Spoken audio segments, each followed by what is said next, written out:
All right. Hey, everybody. I'm Doug Gapinski, your guest host for this evening's edition of Higher Ed Live, the weekly web show for marketing and web professionals.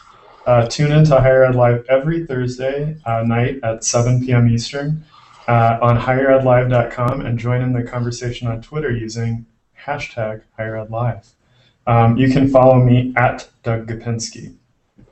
I'm a strategist at Stoner. I think I know a lot of the kind of repeat guests, but basically a strategist is a cross between an account person and a content strategist in our organization. So that's kind of what I do by day. By night, I am a conference guy and a blogger. I have one of my heroes of higher ed as a guest host tonight. His name is Kyle Bowen. He's the director of informatics at Purdue, and he's here to talk to us about the science fiction classroom, a really cool idea, and some other ideas that are kind of connected to that. Before we get started, I'm going to go over our sponsorship. I'm sure most of our audience has heard of content management systems. One of the best ones out there is OmniUpdate. You should check out their site. OU Campus is the product they make for universities. Tons of scalable tools and features, great flexibility, great user community.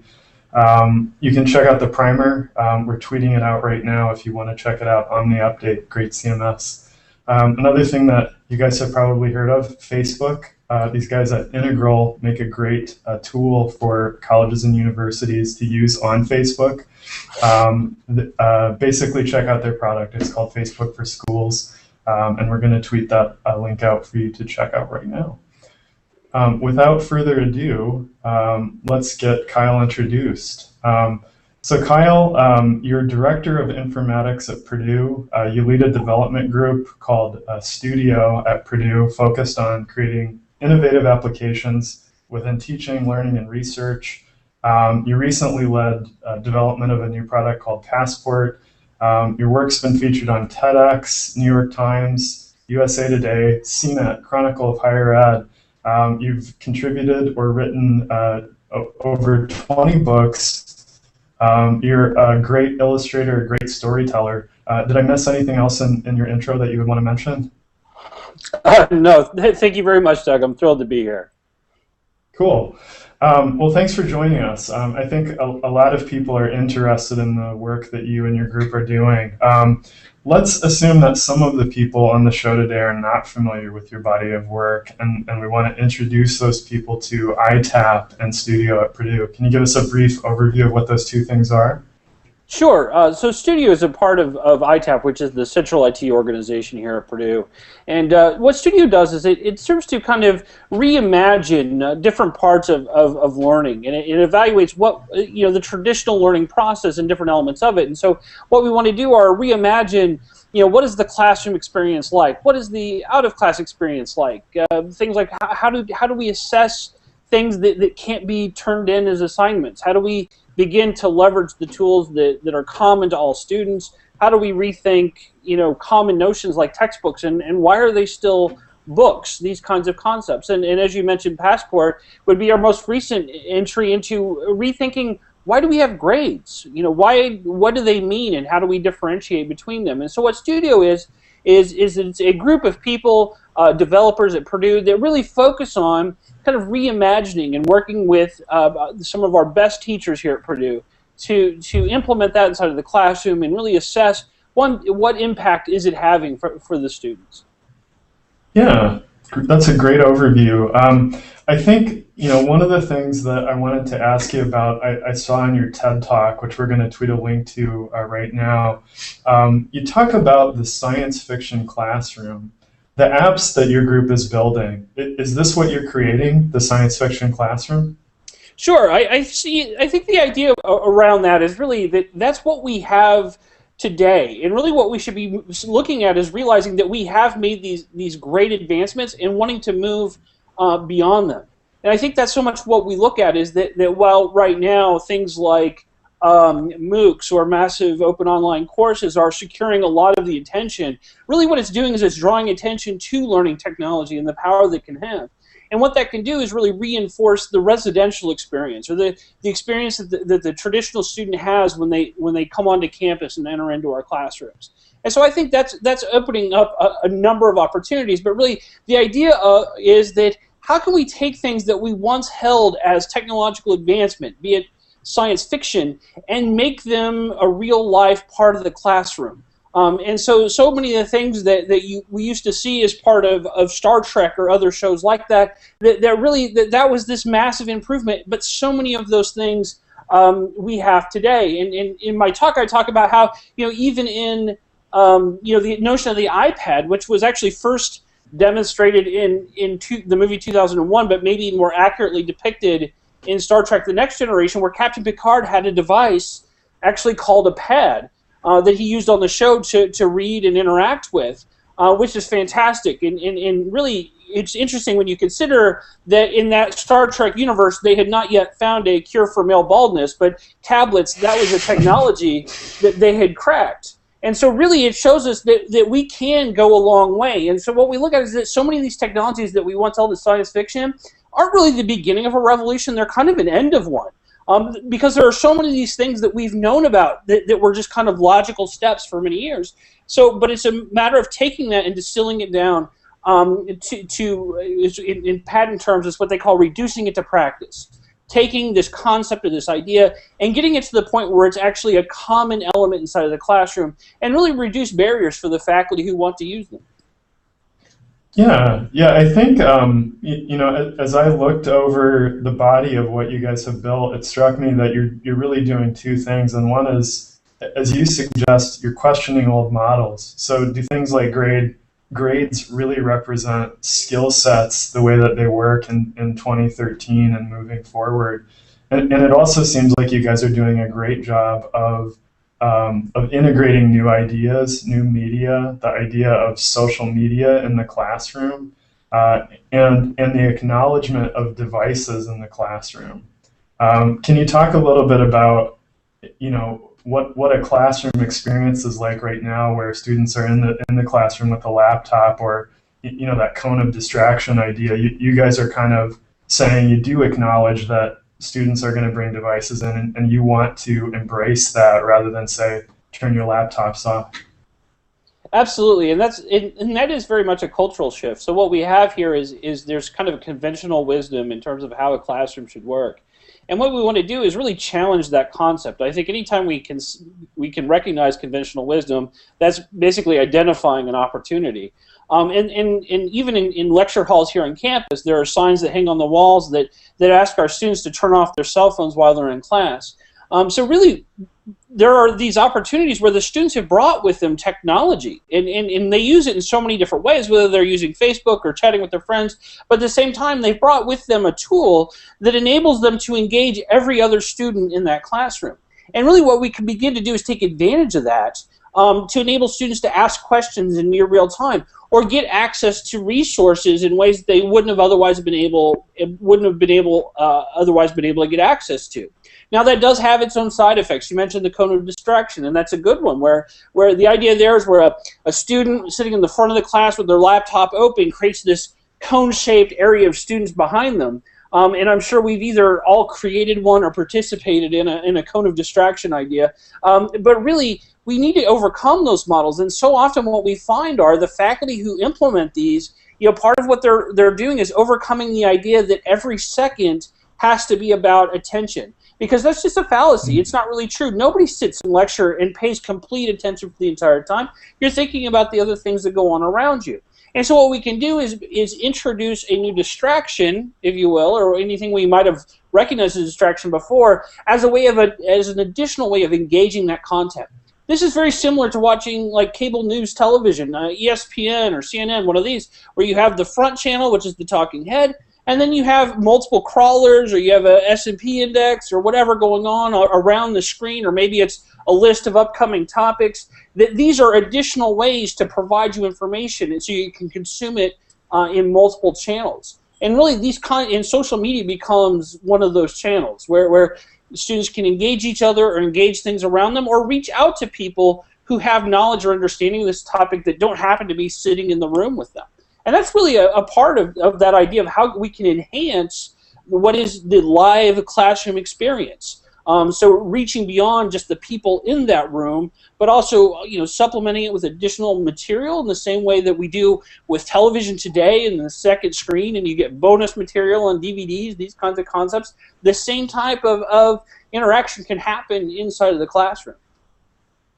Love it. Yeah, I think that the context and the comparison to how we're consuming media and learning in other venues beyond the classroom is totally appropriate. It seems to me like the work that your group is doing is a bit of an answer to MOOCs. So MOOCs were almost a response to the traditional classroom model where it was questioning the idea that learning needed to happen in a classroom.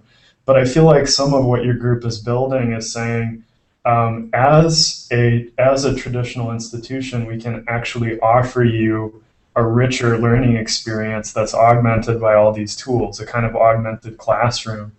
How far do you think you can push that idea? Sure, and I think really that concept is really what the residential learning experience is based on.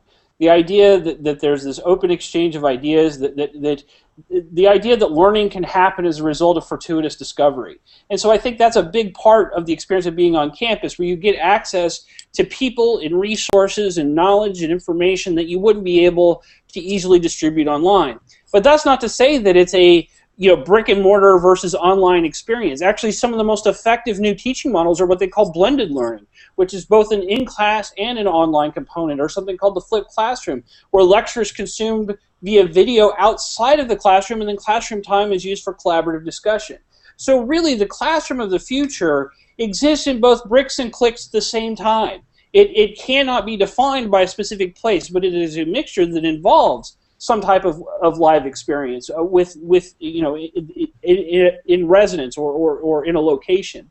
But that's not to say that there aren't certain types of learning that could be offloaded onto online learning. That it's not, that there are certain subjects that may be conducive to that type of learning. Some of the foundational information that many students pursue as part of a core curriculum, potentially there are opportunities there. And I think that's really, part of what what MOOCs have done is they've really drawn attention to learning technology and the promise it can have. And then the next step is really to look at what is the prudent or the best way to move forward with that technology that begins to answer some of the research questions we have here, and begin to look at how is using those technologies going to improve our student success or make them more successful, such that they're graduating on time, reducing their cost of attendance, any number of issues that we can look at that are related to traditional education. I think that's where we can learn from that MOOC experience. So it's not necessarily, I don't think, a question of one or the other. It's more a question of how do we take the best elements of it and bring it into as part of that live residential experience. Yeah, I see what you mean. It's sort of trying to embrace the best of a brick and mortar experience and the best of an online experience, and acknowledge that it isn't a binary choice. Mm-hmm.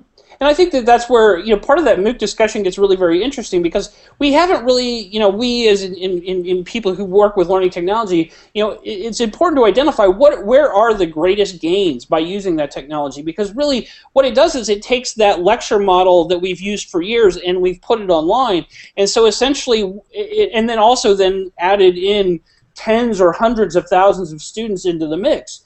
And so what we have to look at is that essentially what's happened is, from a technology standpoint, we've taken what was probably one of the least effective forms of instruction, and we've scaled it by orders of magnitude.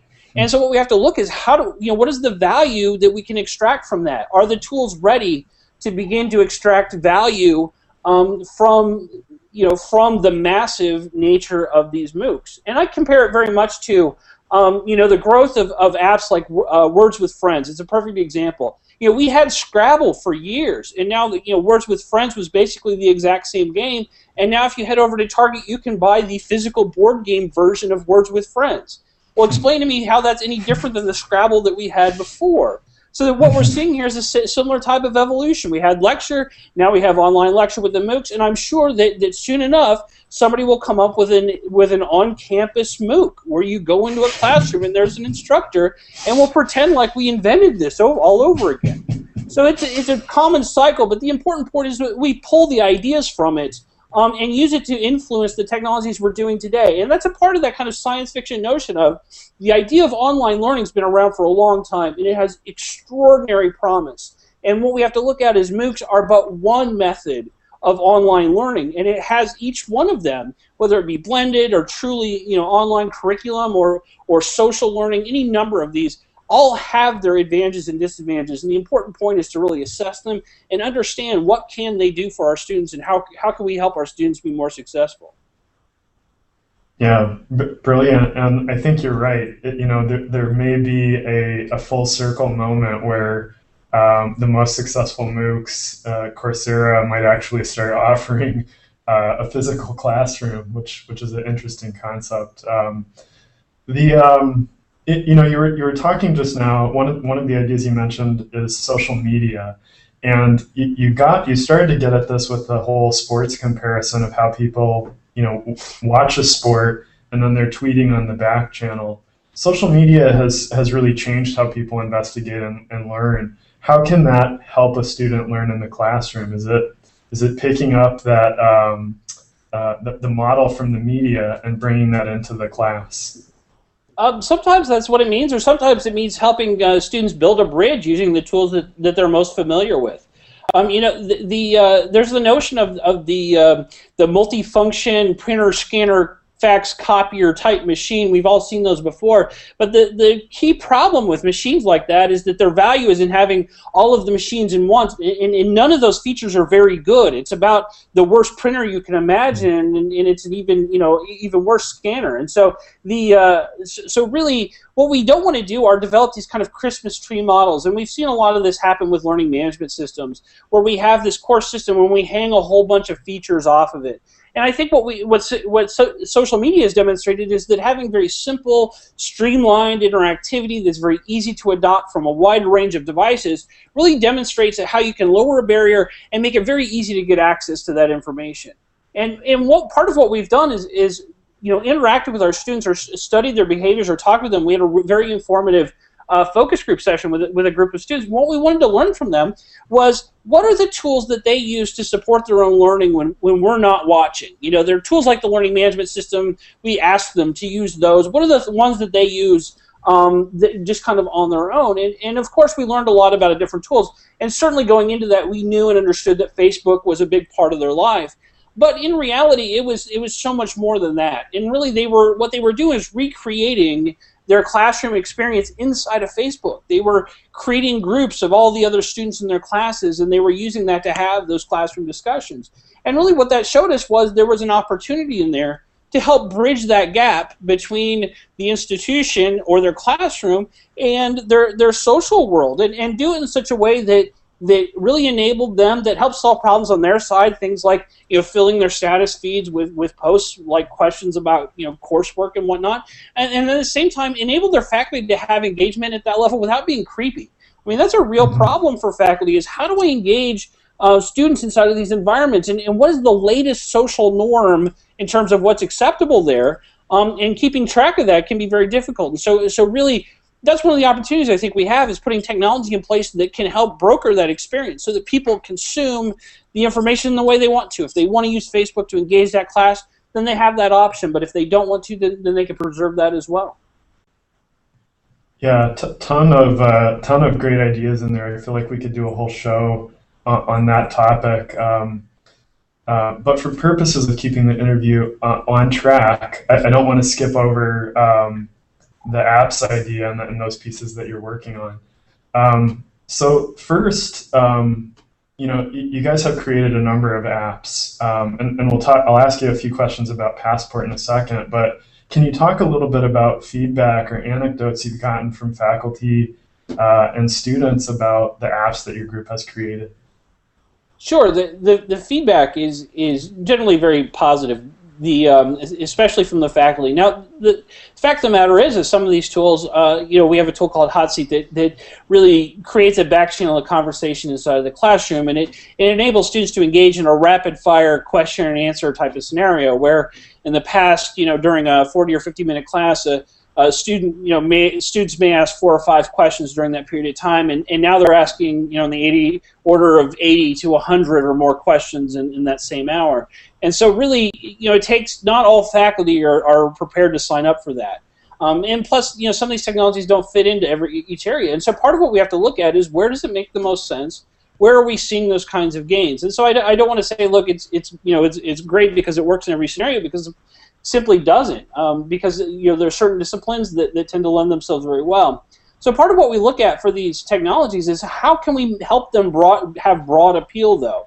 So in developing them, part of what we do is we look for faculty that exist in diverse disciplines, in as far apart as possible, and because what that demonstrates is then if they have the same basic instructional challenge, then that means that there's a spectrum of need that exists between them.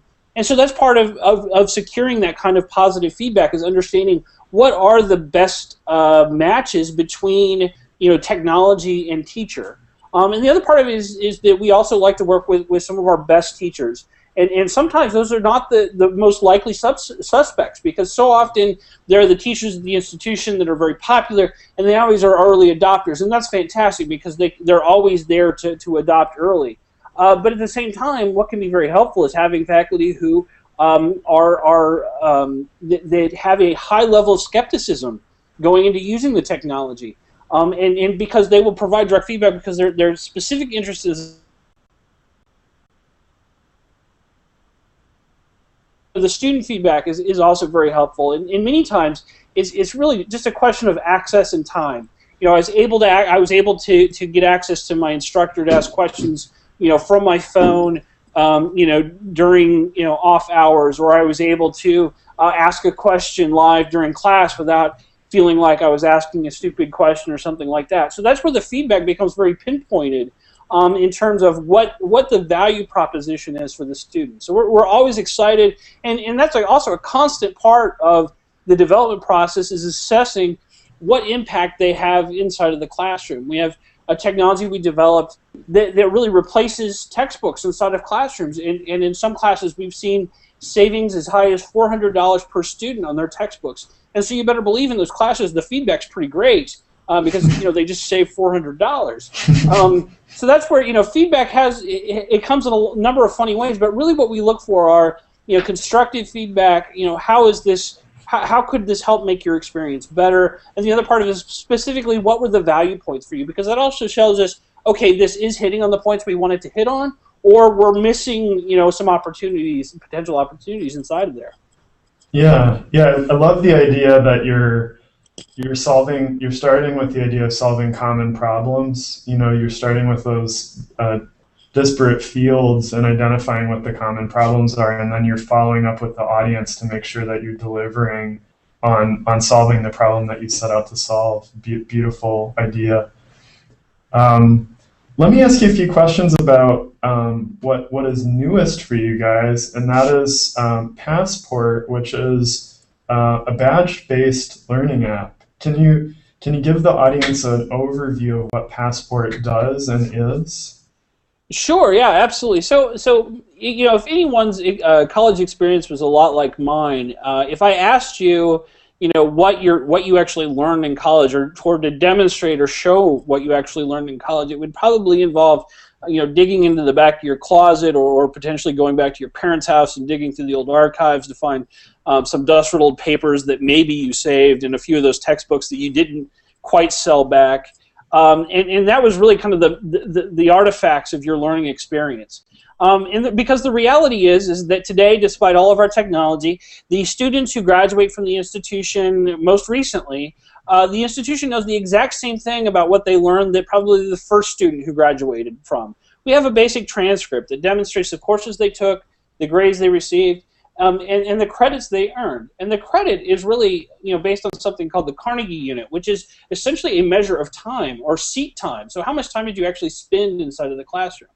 So if we look at each one of those measures, grades, credits, and courses, none of them actually demonstrate what was learned. At the end of the day, what was the outcome of having taken those courses? Now, we generally agree we put explicit value in the credit, so it operates as a proxy for that, and generally we can accept that. But the thing is if we can get it down to a much more granular level, then that opens up a wide range of opportunities in terms of what we can do with that information and what the student can do with that information.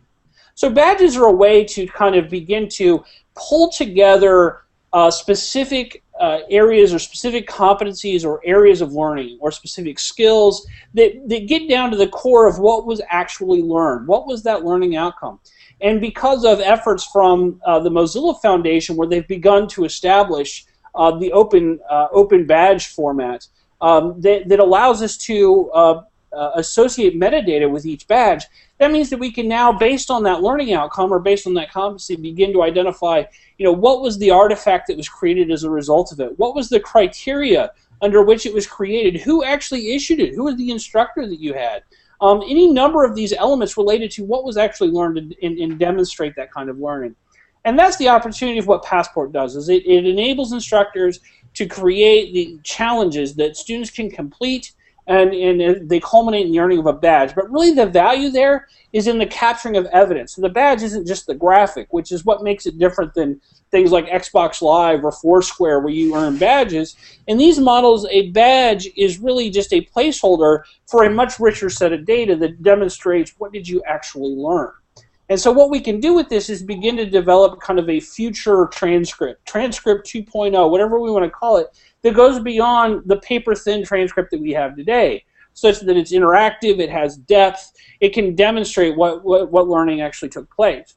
It also enables us to assess how learning is happening at a very granular level. What this means is that we can begin to make recommendations to students based on what their highest gains of learning might be. So for a student who wants to pursue learning, developing skills in intercultural awareness, would they be better off studying abroad or having a Chinese roommate? Which one is going to provide them a better experience? And so that's part of what we want to look at, is that how can we capture that data at time of creation, meaning the moment at which it gets submitted, there's a capture and a codification and a recognition of that. And that's a big part of what Passport is. Now, we start very small in terms of a small number of courses that operate as pilots and have been over the last year. And what we're looking forward to today is, how do we begin to take use that same technology to enable much larger institutional challenges? Things like the core curriculum, which is a common set of classes or common set of learning items that all students have to complete. These are your typical, math and science, English, communication style courses. And how can we begin to capture how students are performing against that? And the next part of it is, how do we begin to assess learning against things like embedded learning outcomes? So as students learn inside of their courses, how do we know that they're actually learning the right things? Or how does the student know how they're performing against what they should be learning? And then the additional part of that is creating multiple paths for learning. So every student who earns an A in a class took basically the same path to get there, despite the fact that they all have different career trajectories, they all have different interests, they all have different deficiencies, different areas to focus on, or different sets of needs. And so what we can do is begin to create multiple different paths to the same basic outcome. And so what that does is it begins to create that badge, which is essentially a credential that recognizes what was actually learned and can kind of stand on its own. It says, look, it's not just an A. No, it's not only an A, but it's also, all of these things that here were all of the things that I did to earn that outcome. It's such a brilliant idea on a lot of different levels. It's about incremental learning. It's about a customizable education within a specific degree or class. It's about, like you said, identifying gaps for students where they could say, your badges suggest that you have a hole here that could be filled or better augmented by this sort of thing. I think, one of the questions I had for you is, there is also an idea that you mentioned about standards, which could be that, in a badge-based system from one institution to the next, you might be able to start to say, oh, he got an A from this institution, but he was qualified for, this HTML badge, or Mhm. maybe this hardware badge, hardware engineering badge. How are the standards being set for what composes a badge? Mhm. Well, and that's just it. Is that essentially what we need is a metadata standard that identifies how do I recognize what what makes up the badge? What is its framework? The standards that exist inside of there are really tied to the criteria that needed to be achieved and the evidence of having achieved it. And really, those are the key parts of looking at. In this case, what we're talking about is prior learning. So learning that's happened somewhere else, whether it be online or another institution or what have you. But the reality of the situation is learning is this kind of universal language we can all learn. Mm-hmm. But what it doesn't have is universal currency, something that we can basically make interchangeable. Now, we can use credit as a way to do that, but credit isn't always explicitly valued the same in every place. Because it's used to recognize a duration or length of learning, not what was actually learned inside of the class. And so that's what the value of the badge becomes, is that the badge may not replace an entire class, but it could potentially replace portions of classes. And that's actually something that we're kind of looking at now, is that as students participate or complete kind of free or low-cost online courses that the university offers, how can they use that to convert it into partial course completion? Such that, okay, I've learned this online, I've demonstrated that I've learned this online, here's the criterion, the assessment of my work, why would I need to complete this again as part of this class? And so what that can do is really help students be more successful. It can improve their time to completion, and at the same time, if we begin to project that out, it actually begins to reduce the cost of the education, because you can find less expensive forms of really kind of what would be your core educational activities. Yeah, yeah. I wanted to acknowledge we had a viewer question come in. Since we're talking specifically about badges now, I'm going to keep on with that line of questioning, but we'll circle back to your question before the interview is out. I just wanted to acknowledge, Phil, that we're listening and we've got your question in store. So Kyle, on this badge line of questioning, badge-based learning is currently in play by institutions including MIT, Carnegie Mellon, NASA, and Pixar. Is this a new kind of top-tier education? I mean, those are really top-tier institutions. Purdue is up there for engineering and for many different fields. Is this badge-based learning, is this really a new top tier of how people are being educated? Well, I think there are a lot of different ways to look at it, and that's potentially one way of looking at it. The other part of it is that it's organizations like Mozilla that have created this open format for people to adopt, and really what that does is it makes it possible for anyone to really begin to recognize skills or capture learning in all of its forms. And so it's not just even not just accredited institutions. So if you wanted to create Doug's badge for hosting online web shows, then you could develop a criteria and a curriculum to go along with that that may be passable as potential prior learning in some areas. So really what it does is it makes it so that learning can be captured anywhere and recognized and verified. So really what it does is it begins to move away from that concept. But I think at the same time, you'll start to see larger organizations begin to adopt them, but at the same time, there are a lot of kind of community programs that have adopted these types of notions as well. I was just recently at an event at the National Science Foundation in Washington, and it was interesting because there was such a wide range of community programs that have implemented badge scenarios in every kind of demographic scenario you can imagine. And some of them very, very successful. And so that's where I think really what it does is it makes it so that anybody can recognize that learning. Now what it does is it also makes it so the market can value it. So that it's not just necessarily the brand that issued it, although that's part of it, but it can also be really looking at really the learning that happened and who issued it, even if it wasn't directly as part of an institution. Yeah, I think that's well put. It's not necessarily that that it's a top tier new kind of education. It's just that the top tier are probably the people that are introducing it first.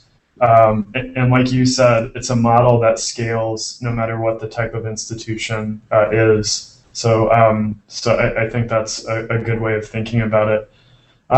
Kyle, tell us a little bit about how the two pieces of Passport work. So there's the app itself, and then there's the profile system. How do those two parts play with each other to create a good user experience? Sure. So Passport is the kind of the core meat of the whole thing. It's the system that issues the badges, that tracks what you've earned, that keeps track of your evidence, and helps the faculty member manage the different tasks that get undertaken to complete the badge, these kinds of things. So it's really the vast majority of the tool. Now, what Passport Profile does is it's largely experimental. So anyone who's ever applied for a job or developed a portfolio knows or understands the work that goes into creating, getting that leather briefcase and putting all of your work into it and collecting that work and formatting it just right and carrying it into the interview or the job fair, that kind of idea. Well, the interesting part is that now that we have all this evidence, there's not a 21st century version of that concept. Because really what we're talking about now are YouTube videos and blog posts. This is an entirely different form of media. So what Passport Profile does is it kind of reimagines that portfolio idea. And so it's an iPad app. Anybody can go out and download it. And what it does is it pulls in your badges. It either pulls them in from the Passport system, or it can connect to the Mozilla Backpack and pull in your badges from there. And what it does is it enables you to show someone else your badges and all of the work that makes up your badges. And it's kind of a neat problem from a design standpoint, because anyone who's ever tried to use an iPad upside down, or basically tried to show someone else how to do something from an iPad, probably finds that you can't really hit the buttons very well, and you're always hitting the wrong place and these kinds of things. So we had to design the app to be used backwards, or while you're not looking at it. And so if you look at the app in terms of its design, it's actually designed to play like a guitar, whereas your primary buttons along the bottom are like the frets in a guitar, and then it uses a gross interactive stroke. So basically you swipe back and forth to move past the evidence. And so it's just really kind of neat experiment around how do we overcome just the logistics of I'm in a meeting, I'm in an interview, I'm at a job fair, whatever the case may be, and I want to show someone else my work. What is the mechanism for doing that? And that's what Passport Profile is beginning to experiment with. I think it's so brilliant that it's the core idea is centered on a three-dimensional education, and that's very ambitious. And I love the idea that you're helping the end audience also present that three-dimensional education. It's just a lovely it's a lovely duo. That there's sort of that second piece that says we acknowledge this is a new model of education. We're also going to help you with a tool that helps you present that and sell that to colleagues or potential employers. Yeah, and I think that's been a big part, of getting over some of these hurdles in terms of adoption. Is really, where are the pain points, and then what can we put in place to help alleviate whatever those pain points are, and really not doing that through new functionality, but more doing that through removing functionality and making things simpler and easier to use. There's this idea of when in software development where you have so many requirements that you want to achieve as many of them as possible, and so many software companies approach it from the standpoint of nobody can have more features than me, nobody can have more things that they can do, and really what I think the solution really needs to be is nobody can do less than me. Nobody can provide fewer features than I can and still serve the same need or deliver in the same space. And so that's been a big part of it is help slimming down or simplifying that. And a big part of that is understanding kind of the entire spectrum of the project, meaning in this case we're issuing a badge, so everything that goes into managing and issuing that badge, and then there's the person who receives it and needs to display it in some way. And so what are all the different ways that they might want to do that, and which are the ones that might be painful that we can begin to overcome and experiment with now. Because it's, like you mentioned, it's just very much an emerging model and that needs to be explored.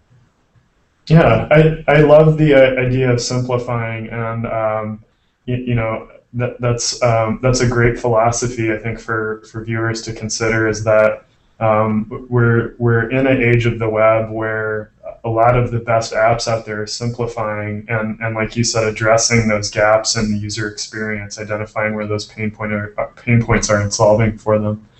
Yeah, and if you think about, what mobile applications have done to simplify, software, because it used to be that installing a piece of software in a computer meant, going to Best Buy and buying a cardboard box and taking it home and spending the afternoon trying to install it and a whole bunch of device drivers and maybe even emailing the company that gave it to you. And now you can, use your phone, find an app, install it, and apply a coupon in the time it takes to order a burrito. So really that model has shifted dramatically, and what that's allowed us to do is begin to buy functionality a la carte. So buy the exact tool, the exact feature we want. The perfect example of that in the App Store are cameras. How many camera apps exist in the App Store? And they all fundamentally have the same basic feature. They take a picture. But they all take it in a slightly different way, or they apply a slightly different set of filters. And that's really, it's up to the user to self-select which one of those or which collection of those that they want. So I don't want just one camera app, I want 10 camera apps, and they all work the same way that I want them to, and I can use them in conjunction or not, because at the end of the day, they all produce the exact same image that I attach to an email or I post to Facebook or whatever it is I'm going to do with that image. And so I think that's a big important part of it, is that we're really kind of thinking about how do we get it down to the least common denominator, or if you read a lot of startup books, there's the notion of the minimum viable product.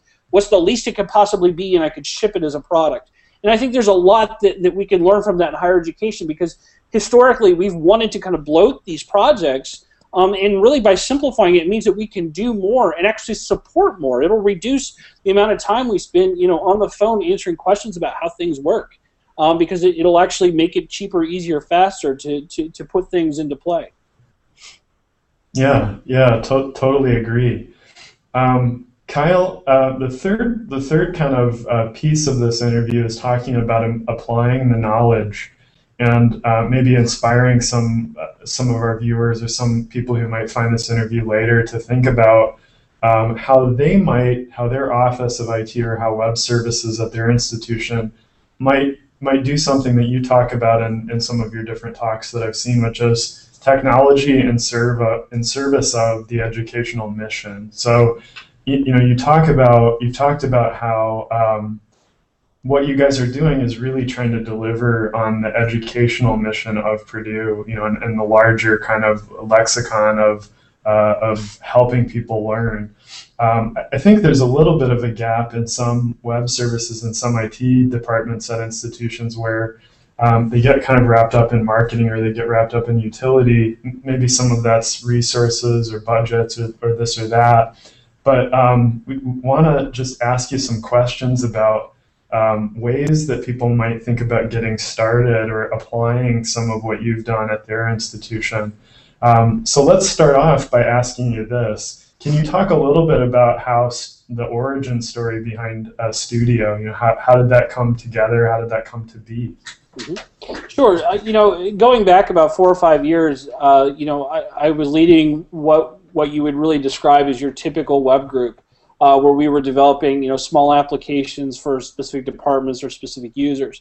And really what we were identifying was that there was this great phenomenon of mobility was beginning to explode, and at the same time social media was a big part of that. And what we were seeing was this convergence of the two, where both social media was a mobile experience, and it was enabling communication in ways that really IT had only promised previous and really hadn't been able to deliver on. Now it could be delivered on. The technology was ubiquitous.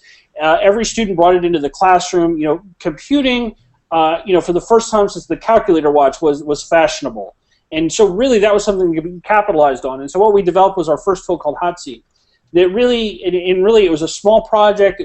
We shaved some time off some different developers, put it together, we identified 2 faculty, we put it inside of the classroom, and the first couple of times it really didn't work. It didn't work very well at all in the first 2 or 3 classes, and what we found was that right combination, and once we hit it, it exploded, and we saw high levels of usage inside of those classrooms. It was just a matter of finding what was that right combination that was going to get it together, and we discovered it. And so really what we were able to demonstrate was that we could have an impact on the classroom experience. We could have an impact on our students' learning, and from our assessments find that there were correlations between students' use of the technology and their ultimate outcome inside of that course, whether the students felt like that back channel discussion actually enriched the live classroom experience. And actually one of my favorite points was that many students reported that they felt like they had a voice in an area where they didn't feel like they had one before, because now they could ask a question without having to necessarily raise their hand or take up class time.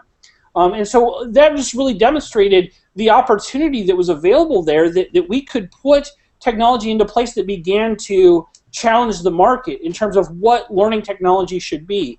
Because learning management systems have historically been an IT response to learning. That, okay, we need learning technology, we'll buy an LMS, we'll put it in place there, we solve learning. But really, we've got to do far more than that. Because anymore, that's just like the basic staple technology. It's like having running water and electricity. We need a learning management system as well. But the question is, how do we go beyond that to begin to look at, what are the new emerging technologies and how do we put them into place and scale their use? Not just use them once or twice, but make it so that any instructor, any student can put it into place. And so a big part of that is kind of driving the market before the market just kind of happens to us. And so that's really how that first one came together, and it translated itself into future projects, and we've just kind of continued to expand from there. So does your group have license now, and did this happen with Hot Seat to work solely on the apps, or do you still have other kind of university-wide functions that you have to get done as well as building the apps? Sure.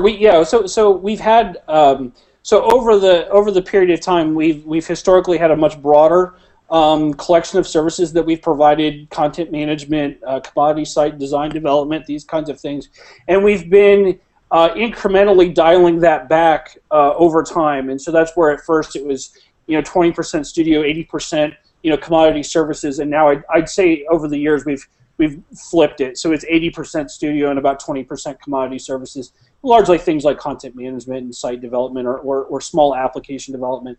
And we certainly do a lot less of that. But part of it is that because our technologies are really aligned with the university's mission, or really they're very strategic in terms of they directly impact teaching, learning, and research. That means that it's much easier for us to kind of tell that story to the institution because it's something that affects really the reason we exist.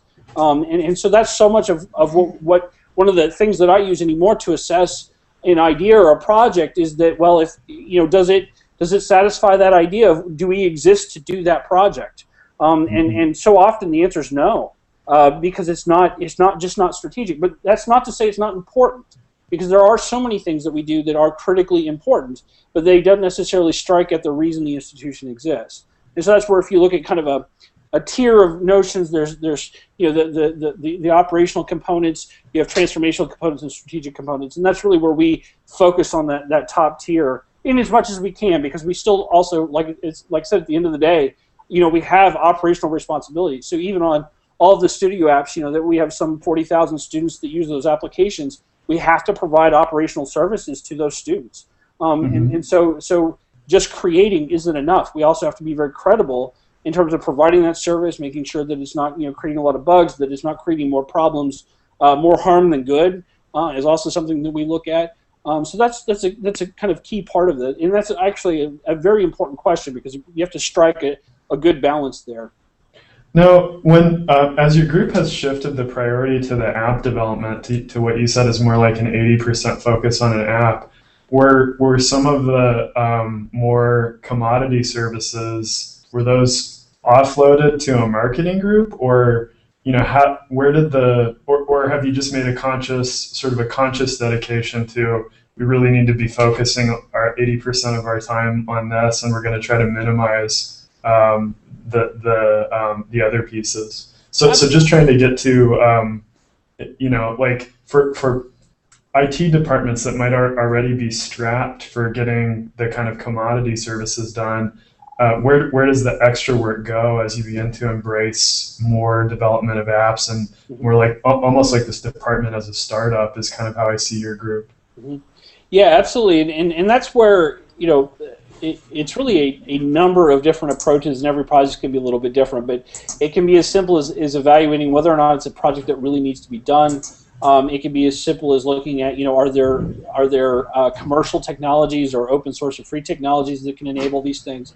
Sometimes, it's a matter that it's already been done in another department, and it's just a matter of leveraging those resources there. So many times it's about just recognizing an efficiency, somewhere else. But the other point of it is that it's, efficiencies go the other direction. So a big part of how we started was not because we had staff really allocated to doing these kinds of activities. It was because we used, those times where, there was a slight gap between projects or just kind of downtime or those periods of times where people engage in professional development, and we pursued a new project that way.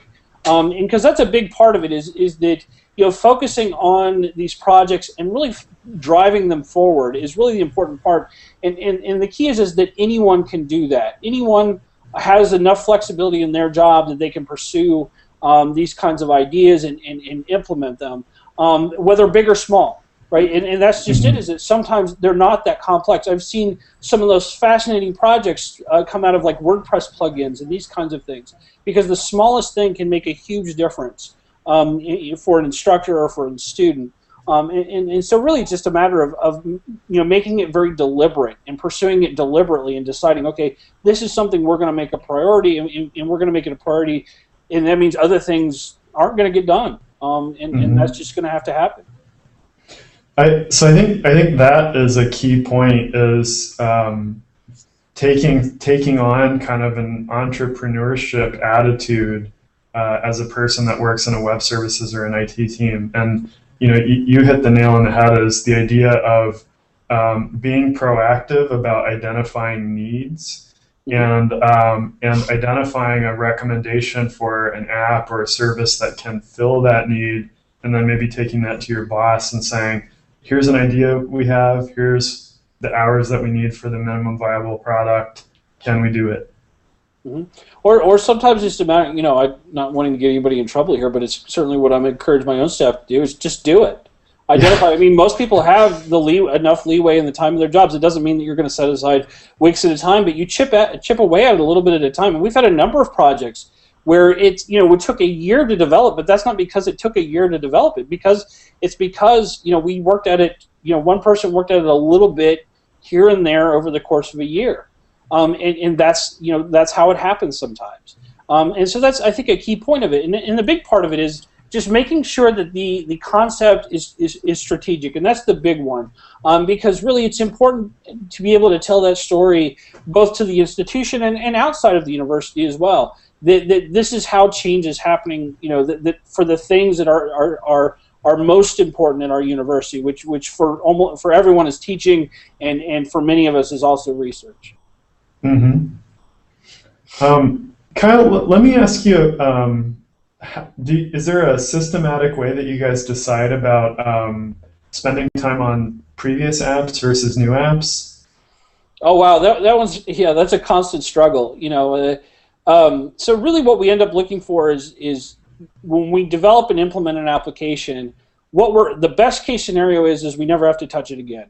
That the app is simple enough, it meets its intended outcome, it does what it needs to do, it's stable, it can scale well, it can perform well, and that would be best case scenario. Because the reality is the more you create, the more support you have. And so part of what we've had to do is get very creative about not only creating, but also creating new ways to eliminate support. So if you think about a back channel, so Hotseat is a back channel tool. I mean, it's designed to be used in real time inside of a classroom. So if there's a problem, it's not like somebody can call a help desk and get support for it. It's just not going to happen. And so that's where it has to work, and it has to degrade very gracefully. And I explain to people all the time, it's kind of like an escalator. If you think about an escalator, it can never really break down. It can only ever become stairs. And that's the same basic concept here, is that even as it degrades, it still continues to function in some way. And so I think that's an important part of it, is to eliminate features that require a lot of support or would require somebody to come and ask you for assistance in implementing them. And sometimes that means just not implementing that feature, and other times it means implementing some kind of workaround, making things as self-service as possible, so that if somebody wants to use the technology, they log in, they're in, and they're using it. When you created your first Facebook account, you didn't call Facebook to have them create it. You just went in and created an account, and off you went. And so many of our tools need to work that way, so that we're not, constantly fulfilling requests. And so that's where I think a big part of the kind of the creation of new technology is also in the creation of new ways to avoid support scenarios, mainly so we can continue to create. Mm-hmm. Yeah, brilliant insights and advice. So you mentioned the last thing I wanted to sort of talk about was starter advice. So let's say I'm on a web communication staff or an IT staff, and I'm thinking about trying to do some of the things you are. You talked a little bit already about this idea of just doing it, or being entrepreneurial and devising an idea with a couple of people, and then maybe pitching that. Any other advice for a team that's looking to break in or get started on these kinds of apps that are a little bit, like you said, more geared towards educational, delivering on the mission? Sure. So one of the techniques that we have found to be very effective is the development of a story, or a short story, or a pitch. If you're familiar with the concept of an elevator pitch, it's a story that's so short that you could tell it in an elevator ride, typically a minute in length, and actually that's even a long one, really. So the development of these stories, because the great thing about stories is you can make them and it doesn't cost anything. And really what we do is we develop a series of stories, and we call them themes. And the themes are based on a concept of how the future could be better, or how the future could be different. Because many times when you go to talk to someone, even an instructor, and say, okay, what kind of technology are you looking for inside of the classroom, chances are they're not going to have much of an opinion on the subject. Because technology is not their area of expertise. It's in chemistry or biology or something else. It's not in educational technology, or it's not in technology at all. And so many times it's very difficult to react to that question. So what we find is that if you give them possible answers, or these themes or short stories, they can react very quickly and easily to those. And many times it's, I have no idea what you're talking about, to, oh, my colleague mentioned something like that the other day, to, that was exactly what I'm looking for. That speaks to the specific problem I'm having. And that can be a very quick and easy way to get immediate feedback on these ideas. Because it's important to understand that when you engage with people about technology, especially instructors, the reality is you care about the technology more than they do. And you've spent a lot more time thinking about it than they have. And so those are two very important points to remember, is that their primary mission is in the teaching and delivering of instruction, whereas you're kind of really thinking about the technology. And so as much as you can kind of relay that and get feedback on your idea, that can be a very quick and easy way to develop these new concepts. And actually begin to drive or mold these concepts on your own without actually investing anything in their creation. Because then you'll know where are the actual pain points at, and you can begin to solve them that way. So that's been one excellent technique that we've used several times here, and it really works well as we develop these themes and we talk with faculty about them. And even last year we tried something new and actually took that theme and wrapped it around a faculty researcher and his teaching, and published it as a story here at Purdue, and that was able to generate a lot of additional interest from other faculty in other places. So the development of that story can actually go a long way beyond just that kind of person-to-person pitch. You can make it a much broader story that's told widely and get a much larger reaction back from it. Yeah, great stuff. Thank you for sharing your ideas around how to kick things off, and elevator pitches, and creating the story. I think all really good ideas. Kyle, one more question from a viewer before we wrap up, and maybe do a plug for your presentation at the Campus Technology Conference in Boston next month. Let's take this question from Phil Shen, who's a viewer. He asks, can you comment on future classrooms within professional schools such as med school or law school? So I think Phil's assumption might be that many of your tools are designed for an undergraduate classroom, and maybe he's looking for some input on the future classroom for professional schools like med schools or law schools. Mm-hmm. Sure. So in what we've seen is that we don't. So Purdue doesn't have a medical school nor a law school, although we do have So, for example, we do have pharmacy and veterinary medicine. So they're I'd say, a close analog to medical schools. And what we see are these technologies being used in those kinds of environments where you can have very visual conversations about topics in organic chemistry, for example, that have complex chemical structures that need to be discussed, those types of concepts, or areas where there are multiple different forms of media that have to be consumed in order to explain a topic. So maybe you have the case notes, video, and a MRI from in our case, a sick animal that you can evaluate and get access to from your mobile device. So many of these things are directly applicable inside of professional schools. And additionally, the passport concept that I talked about before is really a good fit, because the idea of a competency-based education is no better exemplified in a professional school, because there is licensure requirements that go on there, and so many of those are looking at very specific competencies that a student's developed over time. And so that's where notions like badges become a very interesting way to pursue that. And they also become interesting mechanisms to open up other areas of research or other areas of study for students.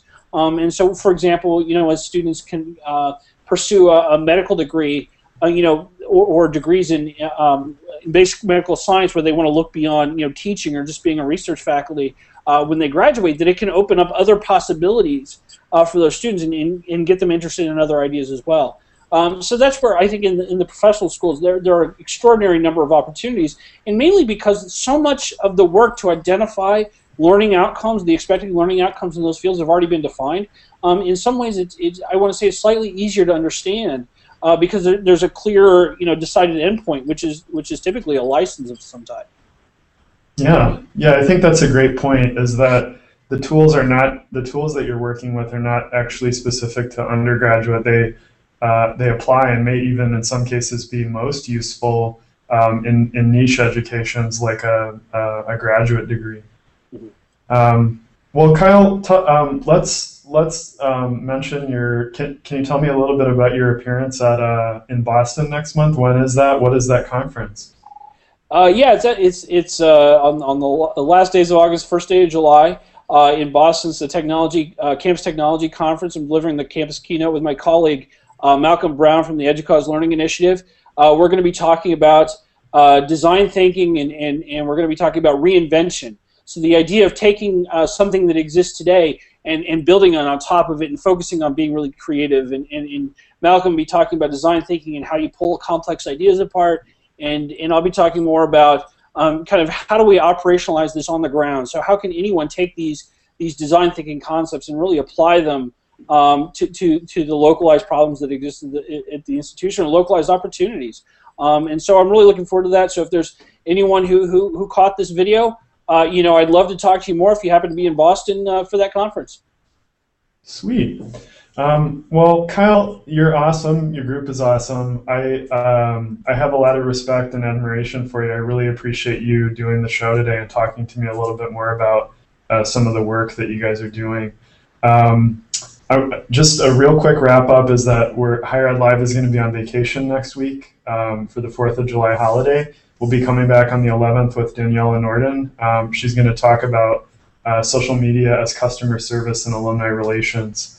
So that's our wrap. Kyle, thanks again. Thanks so much, and I'll talk to you later. Thanks a lot, Doug. It's been a lot of fun. Take care, everybody.